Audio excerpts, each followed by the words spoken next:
الحمد لله رب العالمين والصلاة والسلام على سيد الأنبياء والمرسلين أما بعد محترم حضرات السلام علیکم ورحمۃ اللہ وبرکاتہ۔ بندہ قاضی محمد عبدالصمد گٹکیسری آج کاروان مدینہ کی آخری نشست اور آخری آڈیو کلپ ہے جو کہ ماباقی اقبال در دولت پر،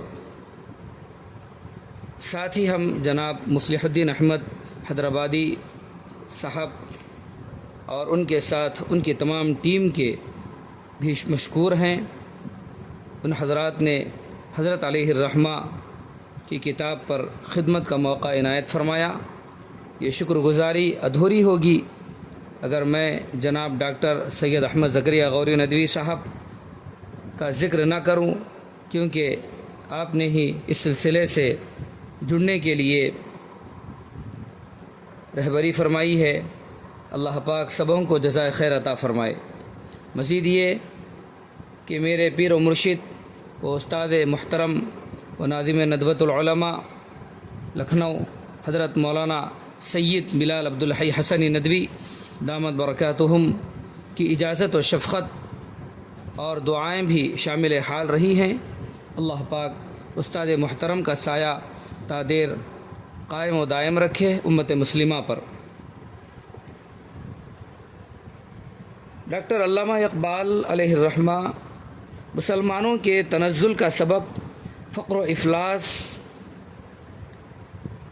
یعنی غریبی اور مادی وسائل یعنی جینے کے وسائل کی کمی کو نہیں سمجھتے ہیں، بلکہ اس کی توجیح اس شعلۂ زندگی یعنی زندگی کی چنگاری کی افسردگی سے کرتے ہیں جو کسی عہد یعنی زمانے میں ان کے سینے کے اندر فروزاں تھا، روشن تھا، تابندہ تھا۔ وہ کہتے ہیں جب یہ درویش اور فقیر ایک اللہ کے لیے سجدہ ریز تھا، ایک اللہ کے لیے سجدہ ریز تھے اور کسی اور کا اقتدار اور اختیار تسلیم نہیں کرتے تھے، اس وقت شہنشاہوں کا گریبان ان کے ہاتھ میں تھا۔ لیکن جب یہ شعلہ سرد ہو گیا یعنی یہ شعلہ ٹھنڈا پڑ گیا یہ جذبہ، تو ان کو درگاہوں اور خانقاہوں میں پناہ لینی پڑی۔ وہ مسلمانوں کی تاریخ کا جائزہ لیتے ہیں اور اس کا ایک ایک ورق الٹ کر دیکھتے ہیں، اس میں ان کو جگہ جگہ ایسی چیزیں ملتی ہیں جن سے ایک مسلمان کا سر شرم و ندامت سے جھک جائے۔ بہت سی ایسی چیزیں سامنے آتی ہیں جن کو نبوت محمدی، اس کی تعلیمات اور اس کی اعلیٰ قدروں اور اصولوں سے کوئی مناسبت نہیں۔ ان کو بہت سی مشرکانہ باتیں، غیر اللہ کی پرستش یعنی اللہ کو چھوڑ کر کسی اور کی پوجا یعنی مخلوق کی پوجا پاٹ، جابر و ظالم بادشاہوں اور حکمرانوں کی خوشامد اور ان کی مدح سرائی کے ایسے نمونے نظر آتے ہیں جن سے ایک غیور اور خوددار انسان کی پیشانی ارقالود ہونے لگتی ہے۔ اقبال خاموشی کے ساتھ ایک ایک چیز دیکھتے جاتے ہیں اور آخر میں بڑی صراحت اور اعتراف کے ساتھ لیکن بڑی بلاغت اور اختصار کے ساتھ کہتے ہیں کہ سچی بات تو یہ ہے کہ ان پستیوں کے ساتھ ہم ہرگز آپ کے شایع نشان نہ تھے، ہمارا انتساب آپ کی طرف آپ کی شان میں کھلی بے ادبی ہے۔ ڈاکٹر علیہ الرحمہ عالم اسلام پر جو ان کا دیکھا بھالا اور جانا پہچانا ہے، احتیاطاً دوبارہ ایک نظر ڈالتے ہیں اور اپنے جائزے کا حاصل یہ بتاتے ہیں کہ ایک طرف خانقاہوں کا سبو خالی ہے، دوسری طرف دانشگاہیں جدت و جرأت سے عاری ہیں۔ ان کا کام صرف یہ رہ گیا ہے کہ طے کیے ہوئے سفر کو بار بار طے کرتی رہیں۔ ادب و شاعری مردہ بے روح اور دلی جذبات سے محروم ہیں۔ وہ کہتے ہیں کہ میں نے دنیا اسلام کا کونا کونا چھان مارا، لیکن وہ مسلمان مجھے نہ ملا جو موت سے لرزہ بر اندام ہونے کے بجائے موت اس سے لرزہ بر اندام ہو، یعنی موت خود ڈر جائے اور جو خود موت کے لیے پیام موت ہو۔ اور جو خود موت کے لیے پیام موت ہو۔ وہ مسلمانوں کی پریشان خاطری اور آوارہ گردی کا راز فاش کرتے ہوئے کہتے ہیں کہ ہر وہ فرد یا جماعت جو دل تو رکھتی ہے لیکن دلبر نہیں رکھتی ہے، محبت رکھتی ہے لیکن محبوب سے ناآشنا ہے، ناواقف ہے، وہ دل جمعی اور اطمینان سے ہمیشہ محروم رہتی ہے، اس کی تمام قوتیں ضائع ہوتی ہیں اور اس کی جد و جہد یعنی کوشش کبھی ایک منزل اور ایک مرکز پر قائم نہیں رہتی۔ لیکن ان تمام حوصلہ شکن حالات کے باوجود وہ مسلمانوں سے بددل اور خدا کی رحمت سے مایوس نہیں، بلکہ اس مایوسی کو دوسروں پر اعتماد کرنے اور ہر چیز کو دوسروں کی نظر سے دیکھنے کی تلقین کرنے والوں پر سخت تنقید کرتے ہیں، اور بڑے درد سے کہتے ہیں کہ حرم کے نگہبان بت خانے کے پاسبان بن بیٹھے ہیں، حرم کے نگہبان بت خانے کے پاسبان بن بیٹھے ہیں، ان کا یقین مردہ و مضمحل کمزور اور ان کی نگاہ بھی مستعار اور رہین منت اغیار ہے۔ وہ کہتے ہیں کہ مسلمان اگرچہ بے خیل و سپاہ ہیں لیکن ان کا ظرف بادشاہوں سے زیادہ عالی اور نگاہ سلاطین سے زیادہ بلند ہے۔ اگر تھوڑی دیر کے لیے ان کو ان کا مقام دے دیا جائے تو ان کا یہ جمال جہاں افروز جلال عالم سوز کا منظر بھی پیش کر سکتا ہے۔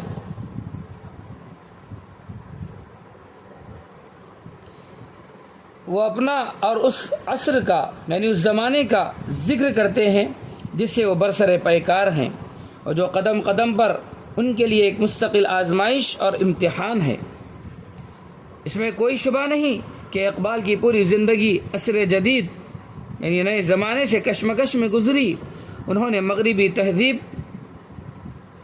یعنی ویسٹرن کلچر، مغربی تہذیب اور مادی فلسفے کا نہ صرف انکار کیا بلکہ اس پر آگے بڑھ کر سخت تنقید کی، اس کو چیلنج کیا اور بڑی جرأت، روشن ضمیری اور گہرائی کے ساتھ اس کو کھوٹا ثابت کیا اور اس پردے فریب یعنی دھوکے کے پردے کو چاک کیا جس نے اس کی اصلی اور مکروہ شکل کو نگاہوں سے چھپا رکھا تھا۔ وہ حقیقت میں نئی نسل، نیو جنریشن، وہ حقیقت میں نئی نسل کے مربی، تربیت کرنے والے، یقین و خود اعتمادی نیز اپنی اور اسلامی شخصیت کے مکمل شعور کے حامل اور مادی بنیادوں اور مادی طرز فکر کے زبردست منکر تھے، اور ان کو یہ کہنے کا حق حاصل تھا۔ وہ مغربی علوم سے اپنی بغاوت، اس کے جال سے بچ نکلنے اور اپنے عقیدے و ایمان اور خصوصیات کی حفاظت کا ذکر کرتے ہوئے بڑا قلندرانہ دعویٰ کرتے ہیں کہ انہوں نے مغربی فلسفے و تہذیب کے آتش نمرود میں شان ابراہیمی کا مظاہرہ کیا۔ وہ فخر و مسرت کے ساتھ اعلان کرتے ہیں کہ انہوں نے ان علوم کے مغز کو حاصل کیا، پوست کو پھینک دیا، اور یہی نہیں بلکہ کامیابی کے ساتھ اس کے جال سے باہر بھی آ گئے اور اس کے طلسم ہوشربا کو پاش کر دیا جس نے مشرق و مغرب دونوں کی نظر بندی کر رکھی ہے۔ وہ اپنی زندگی کا ذکر کرتے ہیں جو یورپ کے بڑے بڑے شہروں میں گزری تھی اور جہاں خشک و افسردہ کتابوں، دقیق فلسفیانہ مباحث، جمال فتنہ انگیز اور دل آویز و خوشنما مناظر کے سوا انہیں اور کچھ نہ مل سکا۔ اگر کوئی چیز ملی تو وہ خود فراموشی تھی، اگر کوئی چیز ملی تو وہ خود فراموشی تھی جس نے ان کو ان کے وجود سے بھی محروم کر دینا چاہا۔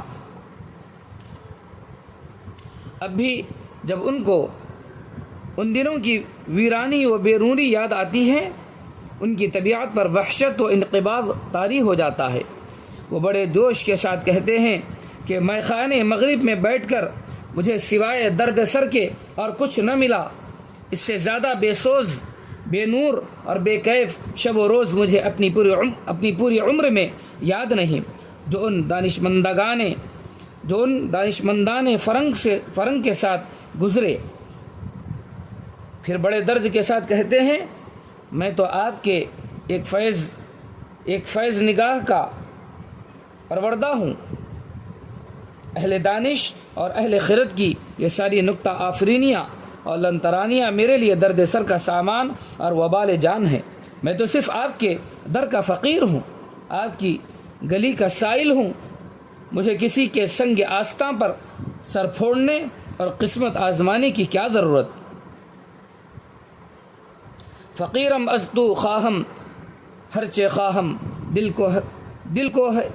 کو ہے خراش اور برگ کاہم. میرا درس حکیمہ درد سرداد کہ من پروردہ فیض نگاہم. پھر وہ اس طبقے کی طرف متوجہ ہوتے ہیں جو علم دین کا نمائندہ سمجھا جاتا ہے. وہ اس کی خشکی، جمود یعنی ٹھہراؤ، محبت اور سوز دروں سے محرومی، معلومات کی گرم بازاری اور اصطلاحات کی گراں باری کا شکوہ کرتے ہوئے بڑے شاعرانہ اور بلیغ انداز میں کہتے ہیں کہ اس کا صحرائے حجاز زمزم سے خالی اور بیت اللہ سے محروم ہے. وہ کہتے ہیں کہ حجاز کے ریگستان کی قیمت تو بیت اللہ اور آب زمزم سے ہے. اگر یہ نہ ہو تو ان تپتے ہوئے بیابانوں اور خاموش پہاڑوں سے کیا فائدہ. اسی طرح وہ عالم دین کتنا مفلس اور نادار ہے جو علم وافر، زبان گوہر افشاں اور ذہن رسا کا مالک ہے، لیکن اس کی آنکھ محبت کے ایک آنسو اور دل کی ایک تڑپ سے بھی ناآشنا ہے، جس کے حصے میں اس سرزمین مقدس کی صرف سختی اور گرمی آئی ہے، خنکی اور نمی نہیں آئی. وہ کہتے ہیں کہ میں تو ایک بار غیر اللہ پر بھروسہ کیا اور اس کی سزا میں 200 بار اپنے مقام سے نیچے گرایا گیا. یہ وہ جگہ ہے جہاں زور شمشیر اور حسن تدبیر کام نہیں آتا. یہ وہ جگہ ہے جہاں زور شمشیر اور حسن تدبیر کام نہیں آتا. یہ تقدیر الہی اور مشیت ایزدی کا مقام ہے. یہ تقدیر الہی اور مشیت ایزدی کا مقام ہے، اور اس میں ایک لغزش قدم یعنی قدم کی ایک لغزش آدمی کو بہت نیچے گرا سکتی ہے. وہ کہتے ہیں کہ اس بے اخلاص اور بے سوز عہد میں جو منفعت و مصلحت کے سوا کسی اور چیز سے آشنا نہیں، اور جس کا مصنوعی یا حیوانی دل ہر قسم کے لطیف احساسات اور مخلصانہ جذبات سے عاری ہے، میرے لیے سوز دروں کی آگ میں جلنے اور خون جگر پینے کے سوا اور کیا ہے. وہ کہتے ہیں مشرق و مغرب کسی جگہ میرا کوئی ہمدم و ہمراز نہیں. میں اپنا غم دل خود اپنے ہی دل سے کہتا ہوں اور اپنے کو بہلاتا ہوں. ان کو اس کی شکایت ہے کہ ان کی مخلصانہ نصیحتوں اور مشوروں پر کسی نے عمل نہیں کیا، اور ان کے نقل علم کا کسی نے پھل نہ کھایا. انہوں نے شاعری میں جس غیب کی سرگزشت کی ترجمانی کی، اس پر کسی نے کان نہ دھرا. سب ان کو ترجمان حقیقت کے بجائے محض غزل خواں اور غزل گو سمجھتے رہے. سب ان کو ترجمان حقیقت کے بجائے محض غزل خواں اور غزل گو سمجھتے رہے. وہ رسول اللہ صلی اللہ علیہ وسلم سے شکایت کرتے ہیں کہ آپ کا حکم اور فرمان تو یہ ہے کہ میں لوگوں کو زندگی اور بقائے دوام کا پیغام پہنچاؤں، لیکن یہ ناحق شناس مجھ سے یہ مطالبہ کرتے ہیں کہ عام اور پیشہ ور شعراء کی طرح میں لوگوں کی تاریخ وفات نکالتا اور قطع تاریخ کہتا رہوں.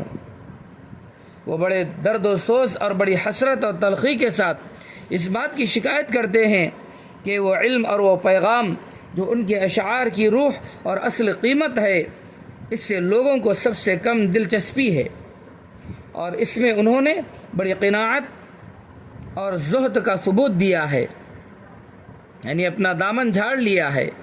وہ کہتے ہیں کہ اپنی ساری متاع کھول کر میں نے بازار میں رکھ دی، لیکن کوئی اس جنس سے نایاب کا خریدار نہ ملا. میں نے ارمغان دل پیش کرنا چاہا لیکن اس کا بھی کوئی قدردان نظر نہ آیا۔ مجھ سے زیادہ غریب الوطن، بیگانہ اور تنہا اس دنیا میں کون ہو سکتا ہے؟ آخر میں وہ سلطان ابن سعود کو خطاب کرتے ہیں، لیکن ان کا روئے سخن دراصل تمام عرب بادشاہوں اور عالم اسلام کے سربراہوں کی طرف ہے۔ اس میں انہوں نے غیر ملکیوں پر اعتماد کے نتائج سے آگاہ کیا ہے اور ان کے بجائے خدا پر اور اس کے بعد خود اپنے اوپر بھروسہ کرنے کی دعوت دی ہے۔ وہ کہتے ہیں کہ اگر تناب تمہاری ہے تو جہاں چاہو اور جس وقت چاہو، تناب یعنی ڈوری، خیمے کی رسی۔ وہ کہتے ہیں کہ اگر تناب تمہاری ہے تو جہاں چاہو اور جس وقت چاہو اپنا خیمہ گاڑ سکتے ہو اور ہر جگہ منزل بنا سکتے ہو، اور اگر وہ نہیں تو پھر مستعار لے کر تم آزادی کے ساتھ کوئی قدم نہیں بڑھا سکتے۔ وہ کہتے ہیں کہ ذرا اپنے کو پہچاننے کی کوشش کرو۔ وہ کہتے ہیں علامہ اقبال کہ ذرا اپنے کو پہچاننے کی کوشش کرو، اس روئے زمین میں تم کو وہ مقام حاصل ہے جس کی شام دوسروں کی سحر سے زیادہ آئینہ فام ہے۔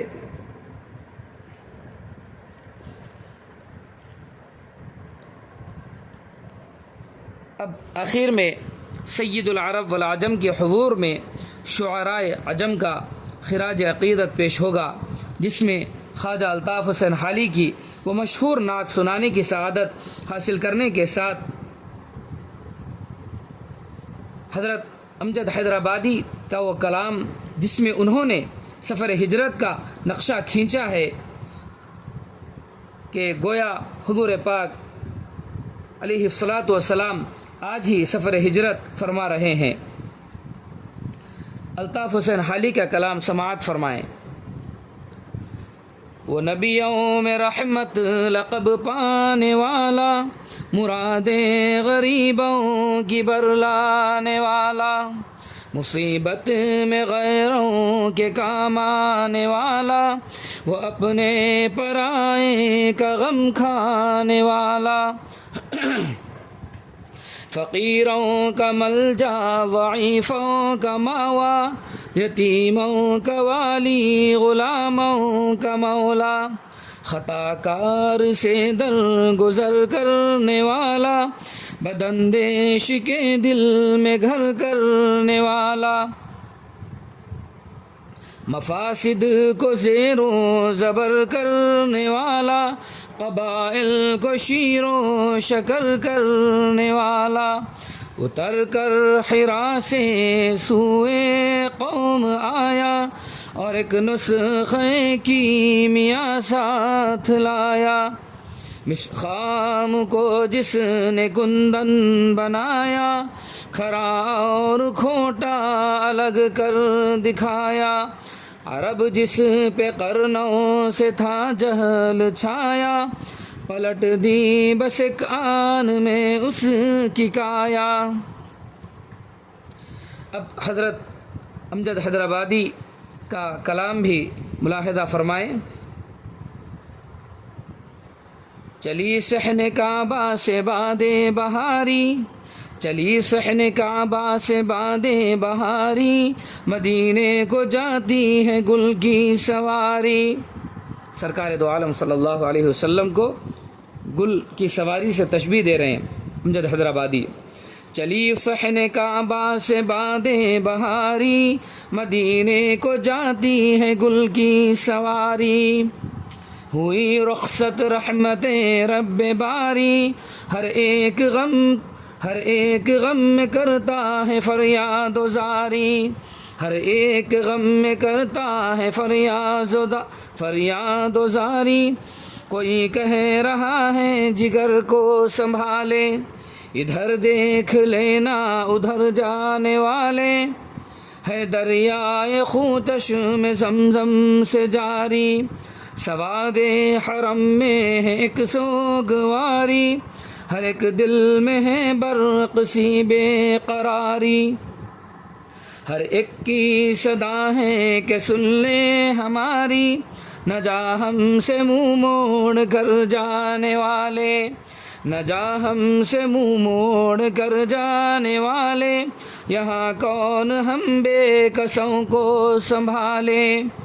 صفا مروہ کا دل ہوا پارا پارا، صفا مروہ کا دل ہوا پارا پارا، وہ بجلی گری پھٹ گیا سنگ خارا، ہوا غم سے کعبہ سیاہ پوش سارا، ہوا غم سے کعبہ سیاہ پوش سارا، تڑپ کر یہ غار حرا نے پکارا، کہاں تو چلا میرے نازوں کے پالے، کہاں تو چلا میرے نازوں کے پالے، پھر آ میری آغوش میں جانے والے، پھر آ میری آغوش میں جانے والے، چلی صحن کعبہ سے باندے بہاری، مدینے کو جاتی ہے گل کی سواری۔ حضرات جزاکم اللہ خیراً و احسن الجزاء۔ انشاءاللہ تعالی آخر میں یہ بات کی وضاحت کرنا ضروری سمجھتے ہیں کہ اگلے دنوں میں صحابہ کرام رضی اللہ عنہم اجمعین کی زندگیوں اور ان کی قربانیوں پر مبنی آڈیو کلپ نشر ہوگی۔ تب تک کے لیے دعاؤں کے ساتھ اجازت مرحمت فرمائیں۔ وآخر دعوانا ان الحمد للہ رب العالمین۔ السلام علیکم ورحمۃ اللہ وبرکاتہ۔